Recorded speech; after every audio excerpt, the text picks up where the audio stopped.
What's up everyone? I'm good. So I will show today video is engine overhaul like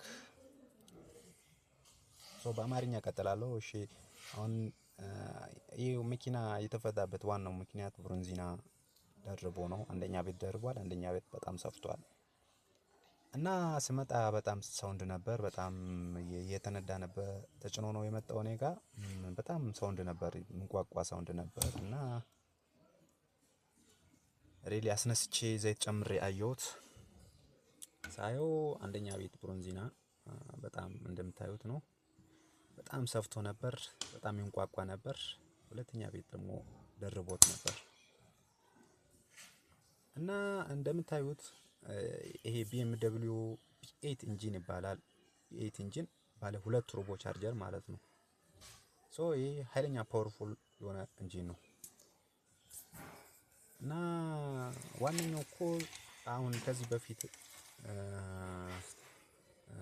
ይሄ ኢንጂን ኦቨርሆል ተደርጎ ነበር ሌላ ቦታ ይመስለኛል። እንደዚህ ነው ያለኝ ባለመኪናው። ሶ እኔ ጋር ስመጣ ግን አንደኛ ቤት ያገኘሁት የራሱ አይደለም፣ በራሱ ያልሆነ ብሮንዚና ነበር ያገኘሁት። እንግዲህ አይ ቲንክ አንዳንዴ የዚህ BMW እቃ በጣም ፕሪሳይዝ ስለሆነ ሌላ ተመሳሳይም ሊገጥመው ይችላሉ ብዬ አሰብኩና ያው ቢሆንም በተመሳሳይም ቢሆን ያው በስታንዳርዱ ሃይ ኳሊቲ ያለው ቢሆን ችግር የለውም። አይ ቲንክ ዋናው ነገር ሳውንዱ እንዲጠፋ ፖዚሽኑ በራሱ ከሆነ ችግር የለውም። ቢገጠም በኦሪጂናል ቢሆን ችግር የለውም። ግን አሁን ያገኘሁት በጣም ተበልቶ በጣም አሁን እንደምታዩት ደግነቱ ሌላ ቤት ሁሉ የራሱ ነው፣ በራሱ በፋብሪካው ተገጥሟል እና ሁለት አሁን